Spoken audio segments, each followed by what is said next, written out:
3, 2, 1.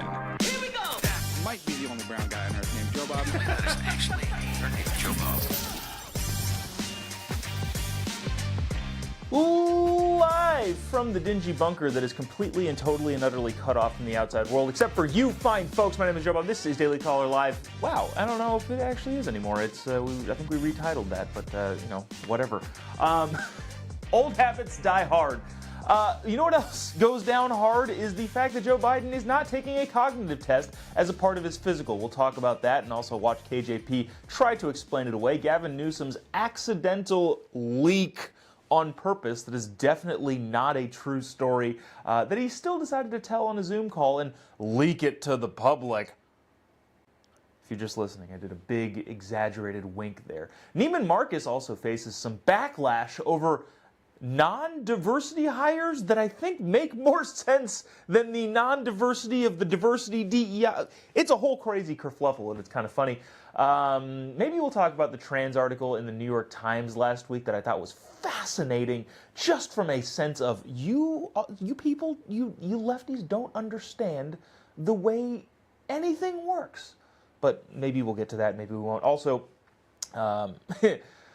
this is a rough one, but slavery, is that like a thing that is now popular amongst white liberals, specifically in Boston, people who are housing illegal immigrants, having them do chores?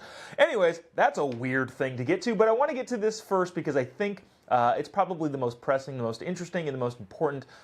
Joe Biden, oh, am I not going to be able to cut here like that? All right. Joe Biden decided today, not decided, the news has broken that Joe Biden, as a part of his upcoming physical, will not have a cognitive test. That is right, a cognitive test will not be included in the president's upcoming physical, which is bad timing for that to come out. We were not in studio live last week when the president on, what was that, Thursday afternoon, did the world's craziest press conference, history's craziest press conference. Just to catch people up really quick, I'm sure you've heard all about this already because I'm sure you've taken in a bunch of media on this.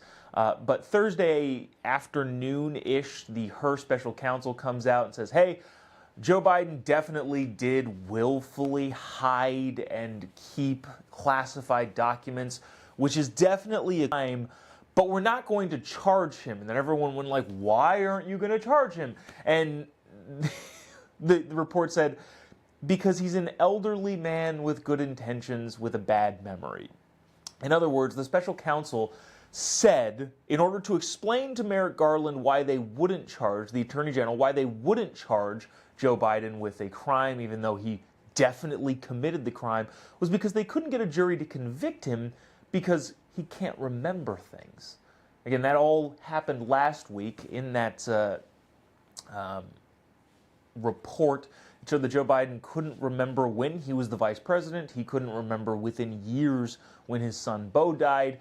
And the worst thing that he possibly could do, politically speaking, for himself, after that report came out, he then did.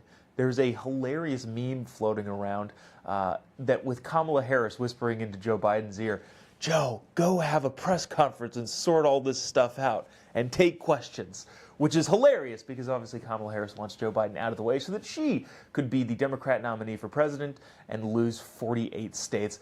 But all of that beside the point, Joe Biden came out and did a press conference. It was insane. Regardless of who you want to become president, every single person in the media, whether it's lefty journalists or Fox News, all were like, hey, what in the world is going on here? Every single news media outlet, right, left, and center, was in a feeding frenzy on the president, and not surprisingly, he did not handle it well. Anyways, all of that setting the stage for now this. Joe Biden has decided, as a part of his upcoming physical, like I mentioned, he will not be taking a cognitive test. KJP, the White House press secretary, who is incompetent and bad at her job, because her job is to lie to the American people and she does it poorly, was asked about this in the press briefing room. This was either earlier this morning or late yesterday. But I want you to watch this, whether or not Joe Biden will take a cognitive test, whether or not he needs to. And she does not answer the question as per usual. Watch this. Does the White House think that the idea of the president taking a cognition test, a cognitive test, as a part of this physical is a legitimate idea, particularly just on the heels of the special counsel report, more polling, as my colleague Selena just mentioned, showing that many American people have concerns about that? Look, I got this question last week as well, and I'm just going to say what Dr. O'Connor, it's kind of what he said to me about a year ago when the report came out last year, obviously on his physical, which is the president proves every day how he operates, how he thinks, right? But by dealing with world leaders, by making really difficult decisions on behalf of the American people, whether it's domestic, whether it's national security. And so he shows it every day on how he thinks, how he operates. And so that is how Dr. O'Connor sees it, and that's how I'm going to leave it. What do you think about the idea of taking that kind of a test? I believe, for me, you're asking me my personal opinion, he is sharp. He is on top of things. When we have meetings with him, with his staff, he's constantly pushing us, trying to get more information. And so that has been my experience with this president. Anything else outside of that, I just shared with you what Dr. O'Connor said to me, and so I'll just leave it there. In other words, no, he will not be taking a cognitive test because, in KJP's opinion, he does not need it. Now, sources inside the White House, if you're not familiar with this, say that if he has a good night's sleep, he's pretty good from about 10 to 3. Now, that's not what you want to hear, obviously, but it is a tough thing to say. Well, cognitive test, he's perfectly lucid. Now, part of the only reason why a cognitive test matters at all and why it would make any news whatsoever is less about Joe Biden and more about what the media did previously. If you remember or recall, when Donald Trump took a cognitive test as a part of his physical, the media went crazy. First of all, they were like, Trump is going to take a cognitive test. What's the cognitive test going to prove? Is it going to prove that he's mentally incompetent? What's this cognitive test going to be? And then he took the cognitive test that was issued to him by the White House doctors and passed with flying colors, I guess, if that's what you want to call it. Yeah, he passed easily the cognitive test, which shouldn't be a surprise, really, unless you really, really hate Donald Trump. So when he passed the cognitive test, then the entire media went nuts saying, well, that cognitive test was so easy, a 7-year-old could do it. Stephen Colbert made a big stink about it on his show, saying, wow, you can find the elephant and the whale, which I understand. The cognitive test was not difficult. But now, in the current situation, we have that context. We have the media who said all of these things about this cognitive test that Donald Trump passed proves nothing. It doesn't mean that he's cognizant. He doesn't mean that he's lucid. He doesn't mean that he's astute and able to think about things critically. All it proves is that he knows how to find the whale and the giraffe on the page. So congratulations. Yeah, that is the test that Joe Biden doesn't want to take. Why doesn't he want to take it? Out of fear of failure. What a crazy world to be in. I think this is another example of lefties biting themselves in the butt, saying, oh no, we made this big, huge deal about this cognitive test that means nothing. It's so easy, a 7-year-old could do it. And now they're finding out, okay, well, the guy that we voted for doesn't even want to do it, let alone will pass or fail. He didn't also pass. That's why we're belittling this dumb test. He doesn't even want to take it. Big problem for the Biden administration to have, which, I don't know how they're going to sort that one out. But the bottom line here, and I guess the overall issue, is that Joe Biden, will not be taking the quote-unquote cognitive test, the super easy, anybody could pass a cognitive test, because the obvious is apparent and obvious. So there's that. I want to move on to this. This happened, a couple weeks ago, but I think it didn't really get any media attention. I just saw it recently. But Gavin Newsom, governor of California, also running for president of the United States, even though he's not officially running, but he's definitely running. Gavin Newsom, candidate for president of the United States, in his candidacy and in his campaign, leaked a video of him on a Zoom call. Now, the claim that Gavin is making, before we watch the video all together, the claim that Gavin is making is that, well, I was just having a private conversation with some colleagues and some staff about something that happened to me in a grocery store just the other day. Now, a couple things to make clear and abundantly clear here. One, the story that you're about to hear did not happen. Like, 100% did not happen. And if it did, don't you think the people involved would be coming out saying, oh yeah, this was me, this happened to me. This was a big scene in our grocery store because the governor was there. So first of all, the story itself didn't happen. And second, there's an episode of Curb Your Enthusiasm, which is a brilliant show, and I'm so excited that there's a new season, the last season, but where Larry David devises a plan called the accidental text on purpose, which sends a text message to a person that you don't want to necessarily text directly, and it disguises this text. It communicates what you want to communicate to that person, but disguises it as, I accidentally text this person instead of this person. I think we've all kind of had that thought in our head. It's called the accidental text on purpose. It's a widely known thing. And what this is, what we're about to show you with Gavin Newsom, is the accidental leak on purpose. First of all, the story that he tells is not true, and him not knowing that it's being recorded on a Zoom call before the official meeting starts is hilarious. He knew it was being recorded. His campaign knew it was being recorded. It was a coordinated effort to get a fake story out to the general public. Watch this, Gavin Newsom's accidental leak on purpose of a story that is not true. Checking out, the woman says, oh, he's just walking out, he's going to pay for that. I said, well, why are you stopping him? She goes, oh, the governor. I swear to God, true story. And my mom's great. The governor lowered the threshold. There's no accountability. I said, that's just not true. And I said, we have the 10th toughest, $950, the 10th toughest in America. She doesn't even know what I was talking about. By the way, it's the 10th toughest in America. Look it up. No one gives a damn about that. And I said, it's just not true. They're still stopped. They said, well, we don't stop them because of the governor. And then she goes, she looks at me twice, and then she freaks out. She calls everyone over, wants to take photos. I'm like, no, I'm not taking a photo. We're having a conversation. Where's your manager? How are you blaming the governor? And it was, $380 later. And I was like, why am I spending $380? Everyone can walk the hell right out. Yeah.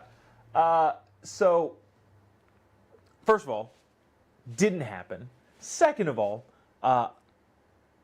was definitely leaked on purpose. And most importantly, probably, is California, if you live here, you know, crime is rampant. You're worried anywhere you go. If you don't travel with a licensed concealed firearm, that's crazy to me. And by travel, I mean driving your car and go around, so not out on an airplane. But if you don't consistently have a means of protections for yourself or your family everywhere you go in the state of California, I think that is crazy. But it is not a secret that California has the most lax laws when it comes to just stealing things. There have been several instances and videos where you see people just robbing a store in broad daylight, not even caring. Like, why would they care? Nobody's going to stop them. They're not going to get in trouble. Nobody's going to press charges because it's California and everybody knows that you can just steal things with impunity. So Gavin Newsom makes up this story that he was in line at a Target and the cashier was having a conversation with him. She had no idea who he was, and somebody just walked out with several hundreds of dollars worth of stuff, and Gavin witnessed this with his own eyes. Again, make the story more believable. If you're going to lie better. That's my biggest critique of politicians. When you lie, not if you lie, when you lie better. So Gavin makes up this story that he's in line at Target and somebody walks out with a bunch of just stuff. And of course, Gavin is appalled by this as he's running for president and trying to veer towards the moderate side. He asked the cash register, well, why aren't you stopping this individual from stealing all of this stuff? And the individual says, it's the governor. First of all, doesn't recognize Gavin at the onset, which not an unrecognizable guy to not recognize, but also knows that it's his fault, which, by the way, she's right. Then he goes into this weird thing about, well, we're the 10th strictest. We're the 10th most strict place in the country when it comes to theft. What he's getting at here is overwhelmingly misleading to the point where it's just a flat-out lie. In California, if you steal $950 worth of stuff or more, that is considered felony theft. And that's what Gavin is pointing to, because a bunch of lefties out there, Gavin included, will point to places like Texas and say, well, Texas, the threshold for felony theft is $2,000. So California's threshold for felony theft is $950, therefore it's lower. Well, here's the problem with that. In Texas, anything stolen under $2,000 is considered a misdemeanor theft. And in a misdemeanor theft in Texas, you could be facing thousands of dollars in fines and up to 6 months in jail. So the misdemeanor crime in Texas carries more weight than the felony crime in California. But California is more strict because our threshold is lower. In California, if you steal less than $950 in a store, it is a misdemeanor and is basically a traffic ticket. There's no jail time, unlike these states that aren't nearly as strict as California.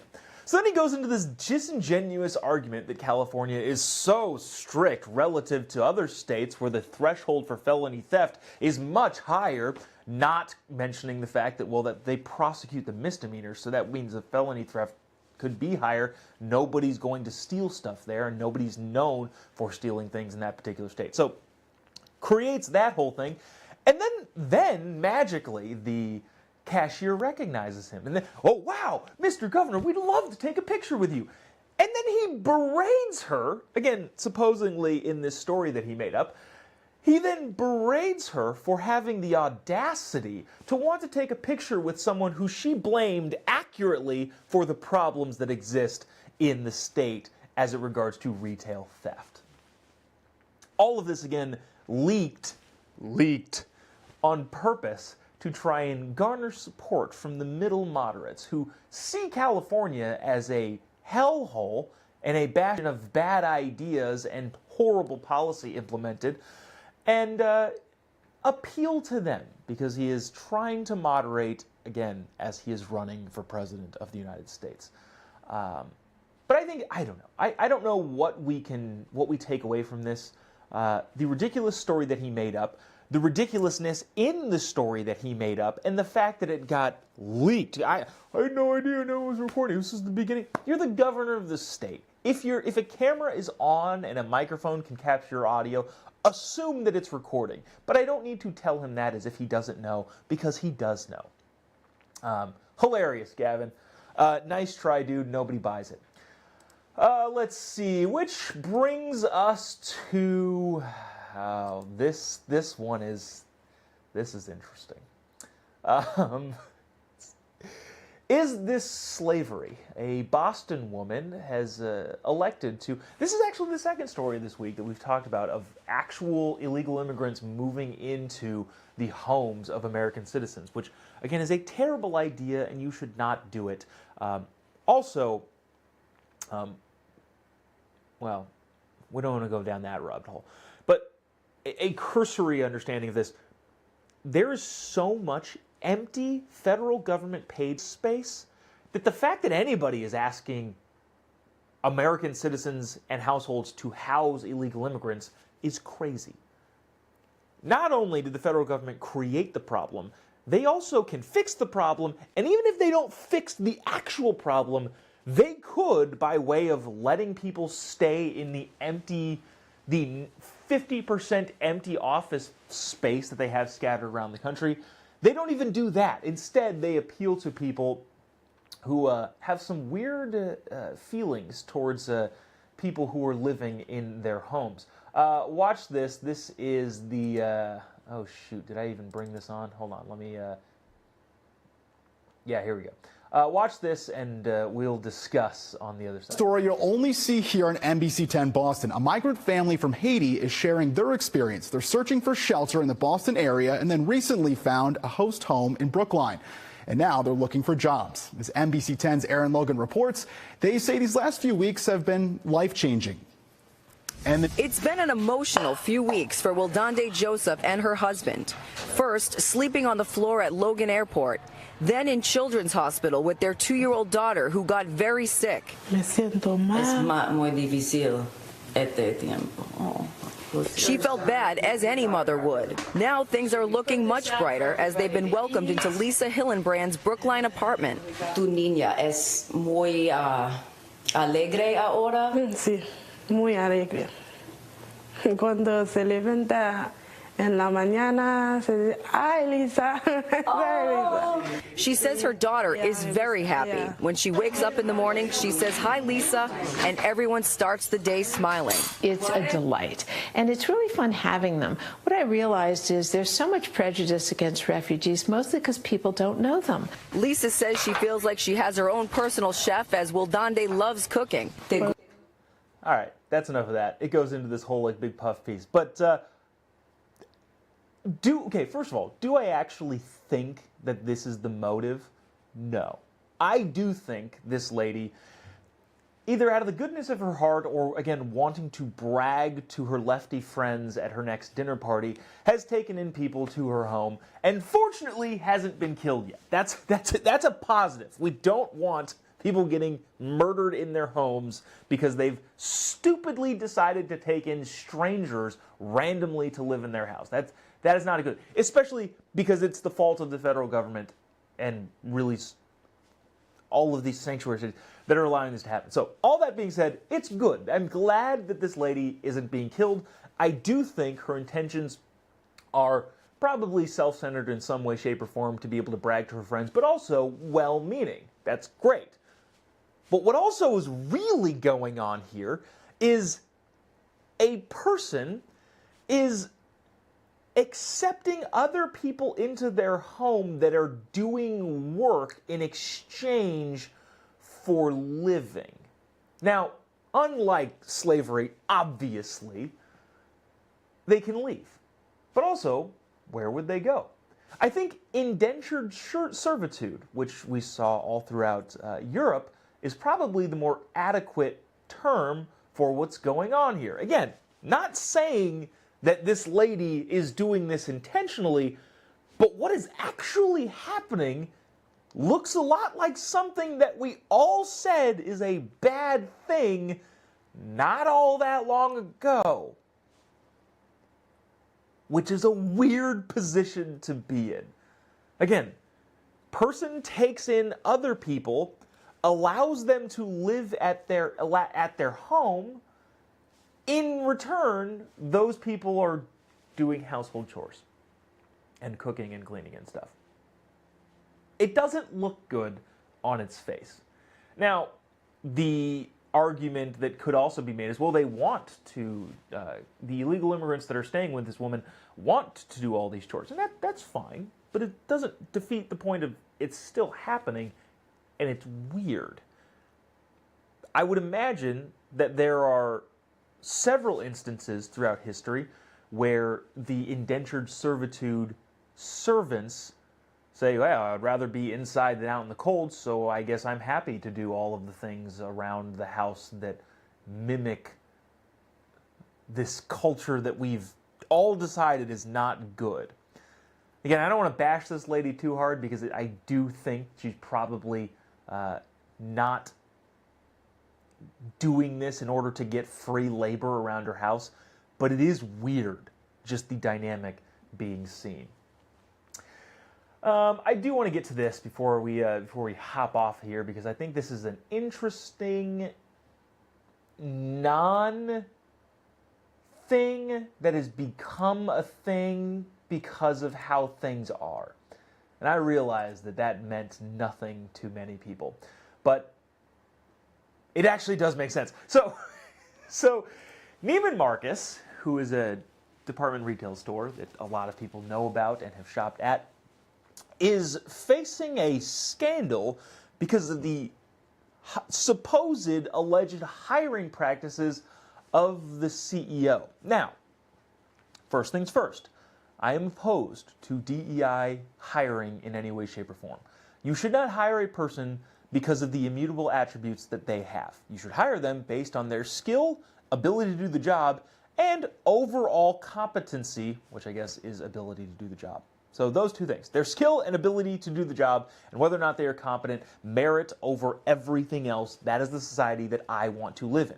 So, if it feels that people are getting jobs because of their immutable characteristics, like their race, religion, ethnicity, sexuality, any of those things, if someone is getting passed over a job because DEI numbers and boxes need to be checked, that is a problem and people should call it out.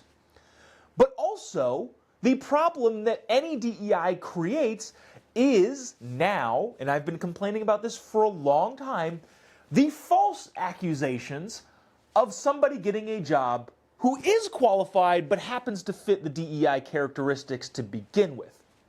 I've said this multiple times that I've found myself in boardrooms where big decisions are being made, and the last thing that I want is people looking at me going, I wonder if he's qualified, or if he's a token brown guy here to check a box. And that is the type of culture that this inclusivity, diversity, equity, and inclusion thing pushes.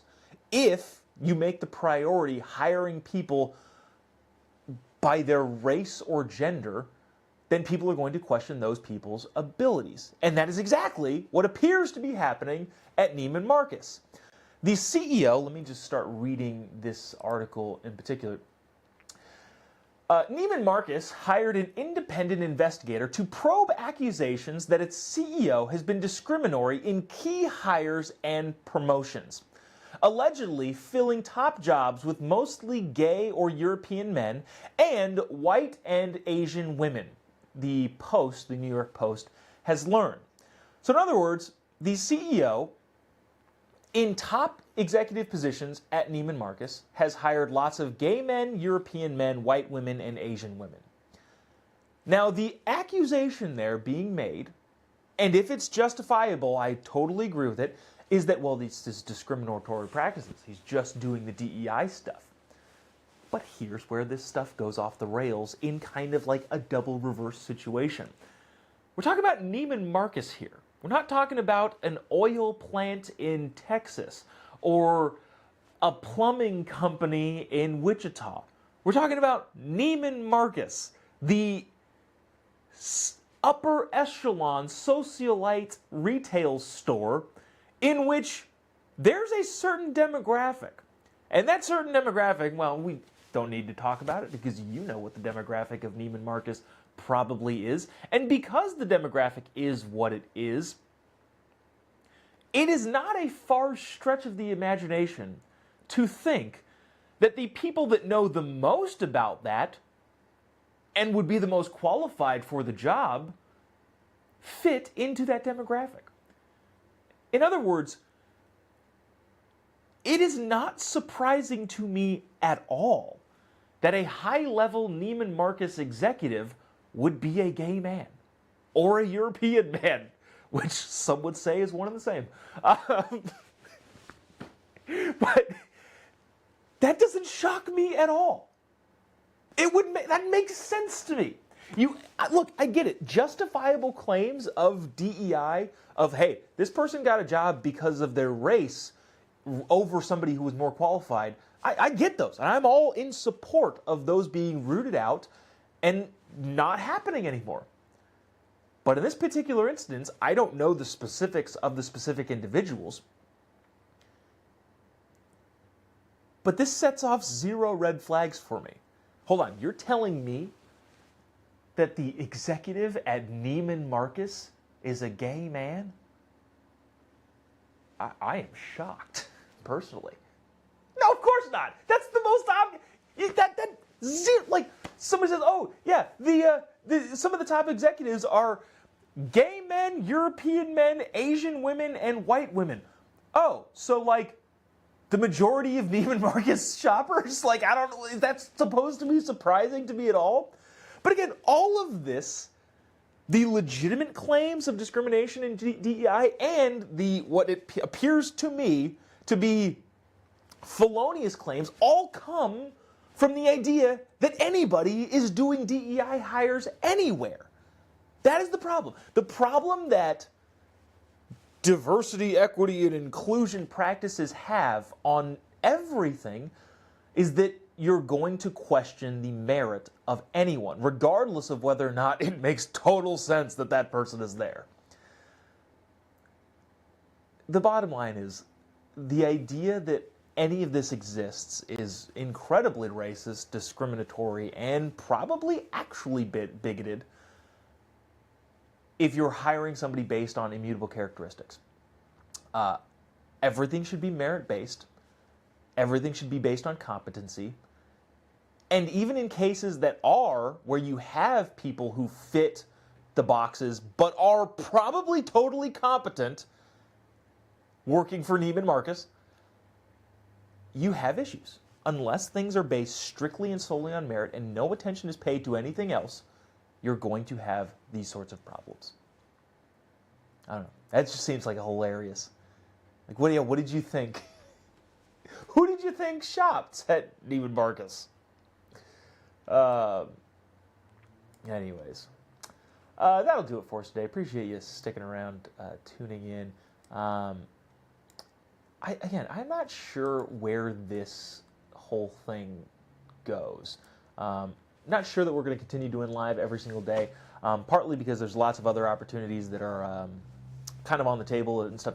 I like touring. I like doing the comedy tours. I like going to meet all you folks and do all that stuff. And because of that, it gets difficult to do this show every single day. So again, I don't know what the future looks like. I do appreciate all of you who consistently come and check out the live stream. I really appreciate you doing so.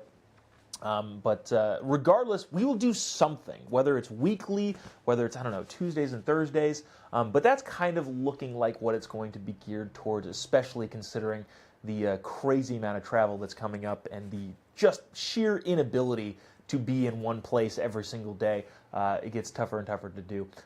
And I would rather go out and do comedy shows and meet all you folks in person rather than, I don't know, chat on the internet every day. So anyways, all that being said is not entirely sure what what this format looks like going forward. No changes coming really anytime soon, probably, but just want to keep y'all folks prepared just in case that does happen at some point. Anyways, we will see you tomorrow, same time, same place. If you haven't already, give me a follow on any of your social media platforms. Just type in JOBOB. I am in North Carolina, University of North Carolina, Chapel Hill with Candace Owens on March 6th. March 16th, I'm in Corona, California. That is a comedy show with the Elephant Party, which is a hilarious group. March 18th, I'm in San Diego with Charlie Kirk. March 19th, I'm in Pittsburgh with Candace Owens. You can find any of those details by shooting me a message or emailing me or whatever. I also will post them. I promise I will post them somewhere and have that link available somewhere. But I appreciate you sticking around, tuning in. We'll see you tomorrow. God bless America.